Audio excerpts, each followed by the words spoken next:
Hello friends, ഞാൻ നിങ്ങളുടെ സ്വന്തം കുട്ടിമാഷ്. പുത്തൻ അറിവുകൾക്കായി ചാനൽ സബ്സ്ക്രൈബ് ചെയ്ത് ബെല്ലൈക്കൺ കൂടി എനേബിൾ ചെയ്യുമല്ലോ. കുട്ടിമാഷിന്റെ വാട്സപ്പ് ഗ്രൂപ്പിൽ ചേരാനുള്ള ലിങ്ക് താഴെ നൽകിയിട്ടുണ്ട്. അപ്പൊ നമുക്ക് നേരെ ചോദ്യങ്ങളിലേക്ക് കടക്കാം. 6ാം ക്ലാസ്സിലെ ആരോഗ്യ കായിക വിദ്യാഭ്യാസം, കലാവിദ്യാഭ്യാസം, തൊഴിൽ ഉദ്ഗ്രഥിത വിദ്യാഭ്യാസം എന്നീ 3 ഭാഗങ്ങളിൽ നിന്നായി ഓണപരീക്ഷയ്ക്ക് ചോദിക്കാൻ സാധ്യതയുള്ള കുറച്ചധികം മോഡൽ ചോദ്യങ്ങളും ഉത്തരങ്ങളുമാണ് ഈ വീഡിയോയിൽ ഞാൻ നിങ്ങളുമായി ഡിസ്കസ് ചെയ്യാൻ വേണ്ടി പോകുന്നത്. ആദ്യം നമുക്ക് ആരോഗ്യ കായിക വിദ്യാഭ്യാസത്തിലെ ചോദ്യങ്ങൾ നോക്കാം. ഒന്നാമത്തെ ചോദ്യം, ലോകത്തിലെ ഏറ്റവും വേഗതയേറിയ മനുഷ്യൻ ആരാണ്? ഉത്തരം ഉസൈൻ ബോൾട്ട്. രണ്ടാമത്തെ ചോദ്യം, ദൈനംദിന പ്രവർത്തനങ്ങൾ ഊർജ്ജസ്വലതയോടെ ചെയ്യാനുള്ള വ്യക്തിയുടെ കഴിവിനെ പറയുന്ന പേര് എന്ത്? ഉത്തരം കായികക്ഷമത. ശരീരത്തിന്റെ ഉയരം, ഭാരം, ആകൃതി എന്നിവയിൽ ക്രമാനുഗതവും ഗുണപരവുമായി മാറ്റമുണ്ടാകുന്ന പ്രക്രിയയ്ക്ക് പറയുന്ന പേരെന്ത്? ഉത്തരം വളർച്ച. കൊഴുപ്പിൽ ലയിക്കുന്ന ജീവകങ്ങൾ ഏതൊക്കെ? ഉത്തരം ജീവകം എ, ഡി, ഇ, കെ. അഞ്ചാമത്തെ ചോദ്യം, PMR എന്നാൽ എന്ത്? ഉത്തരം progressive muscle relaxation. Contrast bath, ice bath ഇവ തമ്മിലുള്ള വ്യത്യാസം എന്ത്? ഉത്തരം ആദ്യം നമുക്ക് കോൺട്രാസ്റ്റ് ബാത്ത് നോക്കാം.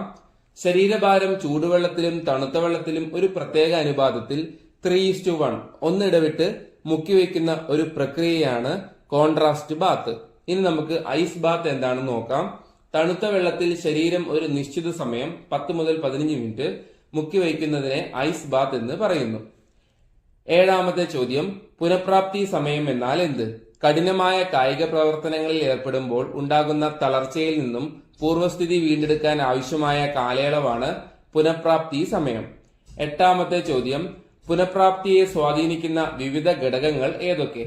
ഉത്തരം കായികക്ഷമത, ശരീരഭാരം, ശരീരഘടന, ആരോഗ്യസ്ഥിതി. ഒൻപതാമത്തെ ചോദ്യം, പുനഃപ്രാപ്തി കൊണ്ടുള്ള നേട്ടങ്ങൾ എന്തൊക്കെയാണ്?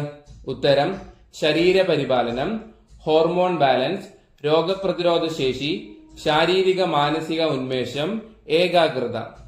പത്താമത്തെ ചോദ്യം, പോഷകങ്ങളെ എങ്ങനെയാണ് തരംതിരിച്ചിരിക്കുന്നത്?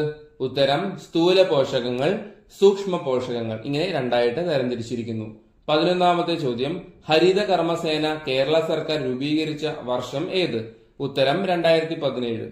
കായികക്ഷമതയെ ഏതൊക്കെ തരത്തിലാണ് തരംതിരിച്ചിരിക്കുന്നത്? 2 തരത്തിൽ. ഒന്നാമത്തേത് ആരോഗ്യ സംബന്ധമായ കായികക്ഷമത, രണ്ടാമത്തേത് പ്രകടന സംബന്ധിയായ കായികക്ഷമത. 13ാമത്തെ ചോദ്യം, ഫങ്ഷണൽ ഫിറ്റ്നസും കോസ്മെറ്റിക് ഫിറ്റ്നസും തമ്മിലുള്ള വ്യത്യാസം എന്ത്? ആദ്യം നമുക്ക് ഫങ്ഷണൽ ഫിറ്റ്നസ് എന്താണെന്ന് നോക്കാം. ഉത്തരം ദൈനംദിന ജീവിത പ്രവർത്തനങ്ങൾ മെച്ചപ്പെടുത്തുന്നതിനുള്ള കായികക്ഷമതയെയാണ് ഫങ്ഷണൽ ഫിറ്റ്നസ് എന്ന് പറയുന്നത്. ഇനി കോസ്മെറ്റിക് ഫിറ്റ്നസ് എന്താണെന്ന് നോക്കിയാലോ? ഉത്തരം കൃത്യമായ ആഹാര രീതിയിലൂടെയും ചിട്ടയായ വ്യായാമത്തിലൂടെയും ആപേക്ഷിക ശരീരഭാരം നിലനിർത്തിയും ശുചിത്വം പാലിച്ചും സൗന്ദര്യാത്മക ശാരീരിക രൂപവും ശരീര പ്രതിച്ഛായയും കൈവരിക്കുന്നു.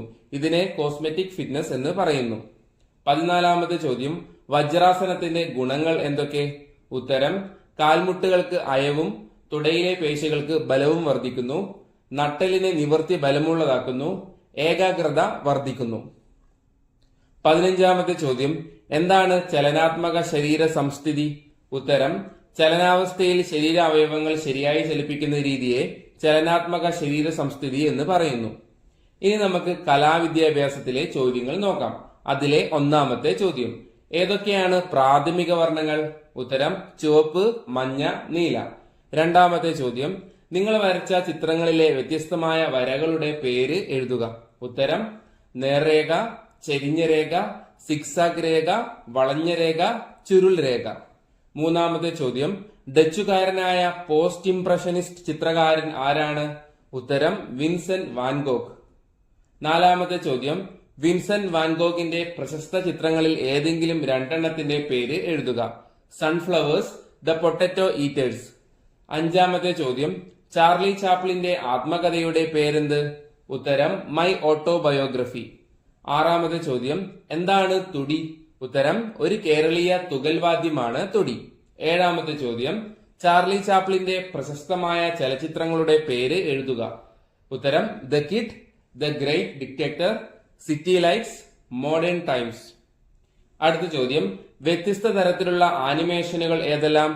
ഉത്തരം ദ്വിമാന ആനിമേഷൻ അല്ലെങ്കിൽ 2D, ത്രിമാന ആനിമേഷൻ അല്ലെങ്കിൽ 3D. 9ാമത്തെ ചോദ്യം, മിക്കി മൗസ്, ഡൊണാൾഡ് ഡക്ക്, ഗൂഫി തുടങ്ങിയ ഐതിഹാസിക കഥാപാത്രങ്ങളുടെ സൃഷ്ടാവ് ആര്? ഉത്തരം വാൾട്ടർ ഏലിയാസ് ഡിസ്നി. 10ാമത്തെ ചോദ്യം, നാടോടി കഥാനൃത്തങ്ങളുടെ അവതരണം മികവുള്ളതാക്കാൻ എന്തൊക്കെ മുന്നൊരുക്കങ്ങൾ വേണം? ഉത്തരം കഥാപാത്രങ്ങളെ കണ്ടെത്തൽ, കഥാപാത്രങ്ങളെ അവതരിപ്പിക്കുന്നവർ ആരെല്ലാം എന്ന് തീരുമാനിക്കൽ, കഥയ്ക്കനുസരിച്ച് ചുവടുകൾ ചിട്ടപ്പെടുത്തൽ, അനുയോജ്യമായ സാധന സാമഗ്രികൾ, ചമയം എന്നിവ തീരുമാനിക്കൽ, പാട്ടിനനുസരിച്ചുള്ള കൈത്താളം രൂപപ്പെടുത്തൽ. 11ാമത്തെ ചോദ്യം, എന്താണ് മന്നാൻ കൂത്ത്? ഉത്തരം പുരാതന തമിഴ് സംസ്കാരവുമായി ബന്ധപ്പെട്ട നൃത്തരൂപമാണ് മന്നാൻ കൂത്ത്. കേരളത്തിലെ ഇടുക്കി ജില്ലയിലെ ആദിവാസി വിഭാഗമായ മന്നാന്മാരുടെ അനുഷ്ഠാന കലാരൂപമാണ് മന്നാൻ കൂത്ത്. 12ാമത്തെ ചോദ്യം, കേരളത്തിലെ ചില അനുഷ്ഠാന നൃത്തങ്ങളുടെ പേര് എഴുതുക. ഉത്തരം അമ്മാനാട്ടം, അർജുന നൃത്തം, മലയിക്കൂത്ത്, കുറത്തിയാട്ടം. 13ാമത്തെ ചോദ്യം, ഡൽഹി നാഷണൽ സ്കൂൾ ഓഫ് ഡ്രാമയുടെ തിയേറ്റർ ഇൻ എഡ്യൂക്കേഷൻ കമ്പനിയുടെ ആദ്യ ഡയറക്ടർ ആരാണ്? ഉത്തരം ബാരി ജോൺ. 14ാമത്തെ ചോദ്യം, എന്താണ് സ്റ്റോറി ബോർഡ്? ഉത്തരം വീഡിയോ ചിത്രീകരണം എളുപ്പമാക്കാൻ വേണ്ടി രംഗങ്ങൾ അനുയോജ്യമായ ഫ്രെയിമുകളിൽ വരച്ചും ചിത്രീകരണത്തിന് ആവശ്യമായ നിർദ്ദേശങ്ങൾ എഴുതി ചേർത്തും തയ്യാറാക്കുന്നതാണ് സ്റ്റോറി ബോർഡ്. 15ാമത്തെ ചോദ്യം, വ്യത്യസ്ത തരം നാടൻ പാട്ടുകളുടെ പേര് എഴുതുക. ഉത്തരം താരം കളിപ്പാട്ട്, അരിപ്പോ തിരിപ്പോ കളിപ്പാട്ട്, നുള്ളിക്കളിപ്പാട്ട്, പുഴുങ്ങാ കളിപ്പാട്ട്. 16ാമത്തെ ചോദ്യം, എന്താണ് ഓടക്കുഴൽ? ഉത്തരം എല്ലാ സംഗീത സമ്പ്രദായങ്ങളിലും ഉപയോഗിക്കുന്ന സുഷിരവാദ്യമാണ് ഓടക്കുഴൽ. സുഷിരങ്ങളിലൂടെ വായു കടത്തിവിടുമ്പോഴാണ് ഇതിൽ നാദം ഉണ്ടാകുന്നത്. 17ാമത്തെ ചോദ്യം, കേരളത്തിലെ വിവിധ ഇടങ്ങളിൽ പല കാലഘട്ടങ്ങളിലായി വ്യത്യസ്ത മാധ്യമങ്ങളിൽ നിർമ്മിച്ചിട്ടുള്ള റിലീഫ് ശില്പങ്ങളുടെ ഉദാഹരണം എഴുതുക. എടയ്ക്കൽ വയനാട്, വീരക്കല്ല് കരിങ്കല്ല് വയനാട്, ദാമു റിലീഫ് കവിയൂർ, കേരള സർക്കാർ ചിഹ്നം വെങ്കലം തിരുവനന്തപുരം. ഇതൊക്കെയാണ് കേരളത്തിലുള്ള റിലീഫ് ശില്പങ്ങൾ. ഇനി നമുക്ക് തൊഴിൽ ഉദ്ഗ്രഥിത വിദ്യാഭ്യാസത്തിലെ ചോദ്യങ്ങൾ ഒന്ന് നോക്കിയാലോ. അതിലെ 1ാമത്തെ ചോദ്യം, തുണി മടക്കി അരികിൽ ചെറുതും ചെരിഞ്ഞതുമായ കൈത്തുന്നലുകൾ ചെയ്ത് പൂർത്തിയാക്കുന്ന രീതിയെ വിളിക്കുന്ന പേര് എന്താണ്? ഉത്തരം ഹെമ്മിങ്. 2ാമത്തെ ചോദ്യം, നിങ്ങൾക്ക് പരിചിതമായ വ്യത്യസ്ത തരം സ്റ്റിച്ചിങ് രീതികളുടെ പേര് എഴുതുക. ഉത്തരം running stitch, back stitch, blanket stitch, hemming. 3ാമത്തെ ചോദ്യം, ഏതെങ്കിലും 4 അലങ്കാര തുന്നലുകളുടെ പേരെഴുതുക. ഉത്തരം chain stitch, stem stitch, satin stitch, cross stitch. 4ാമത്തെ ചോദ്യം, പൂമ്പടിക്ക് സമാനമായ അലങ്കാര തുന്നലുകൾ ചെയ്യുന്നതിന് ഉപയോഗിക്കുന്ന അലങ്കാര തുന്നൽ രീതി ഏത്? ഉത്തരം ഫ്രഞ്ച് നോട്ട്. 5ാമത്തെ ചോദ്യം, അലങ്കാര തുന്നൽ ചെയ്യുന്നതിനായി ആവശ്യമുള്ള സാമഗ്രികൾ ഏതെല്ലാം? ഉത്തരം സൂചി, കത്രിക, ഫ്രെയിം, നൂല്. 6ാമത്തെ ചോദ്യം, അലങ്കാര തുന്നൽ ചെയ്യുന്നതിനായി എന്തെല്ലാം തയ്യാറെടുപ്പുകളാണ് വേണ്ടത്? ഉത്തരം എംബ്രോയിഡറി ചെയ്യുന്നതിനായി സൂചി, കത്രിക, ഫ്രെയിം, നൂൽ ഇവയെല്ലാം ആവശ്യമാണ്. അനുയോജ്യമായ ഡിസൈൻ തിരഞ്ഞെടുക്കുക. കാർബൺ പേപ്പറിന്റെ സഹായത്തോടെയോ നേരിട്ടോ ഡിസൈൻ തുണിയിലേക്ക് പകർത്തുക. ഡിസൈൻ പകർത്തിയ തുണി ഫ്രെയിമിൽ ഉറപ്പിക്കുക. നൂലുകൾ തിരഞ്ഞെടുക്കുമ്പോൾ ഡിസൈനിന് ഇണങ്ങിയ വർണ്ണങ്ങൾ വേണം തിരഞ്ഞെടുക്കാൻ. തുന്നാൻ ആരംഭിക്കുന്നതിന് മുൻപ് ആവശ്യാനുസരണം ഇഴകൾ സൂചിയിൽ കോർത്തെടുക്കണം. ബാക്ക് സ്റ്റിച്ച് ചെയ്ത് നൂൽ ഉറപ്പിച്ച് വേണം സ്റ്റിച്ചിങ് ആരംഭിക്കാൻ. അവസാനിക്കുമ്പോഴും നൂൽ ഉറപ്പിക്കാൻ മറക്കരുത്. 7ാമത്തെ ചോദ്യം, എന്താണ് തിമ്പിൽ? ഉത്തരം കൈത്തുന്നൽ ചെയ്യുമ്പോൾ വിരലിൽ ധരിക്കാവുന്ന ഒരു ആവരണമാണിത്. കയ്യിൽ സൂചി കുത്തിക്കയറിയുള്ള അപകടം തടയാനായി ഇത് ഉപയോഗിക്കുന്നു. 8ാമത്തെ ചോദ്യം, ഇല പ്രിന്റ് ചെയ്യുന്നതിന് ആവശ്യമായിട്ടുള്ള വസ്തുക്കൾ എന്തൊക്കെ? പ്രിന്റ് ചെയ്യുന്ന വിധം വിശദമാക്കുക. ഉത്തരം ഇല പ്രിന്റ് ചെയ്യാൻ ആവശ്യമായ വസ്തുക്കൾ. ഉത്തരം ചെമ്പരത്തി അല്ലെങ്കിൽ അരയാൽ ഇല പോലെ വലിപ്പമുള്ള ഇല, envelope, poster colour, tooth brush, ഈർക്കിൽ. പ്രിന്റ് ചെയ്യുന്ന വിധം, എൻവലപ്പിന് മുൻവശത്ത് ചെമ്പരത്തിയുടെ ഇലയോ അരയാലിന്റെ ഇലയോ കമിഴ്ത്തി വയ്ക്കുക. ടൂത്ത് ബ്രഷ് ഇഷ്ടമുള്ള പോസ്റ്റർ കളറിൽ മുക്കിയെടുത്ത് ഇലയുടെ മുകളിൽ ഈർക്കിലി ഉപയോഗിച്ച് പെയിന്റ് പടർത്തുക.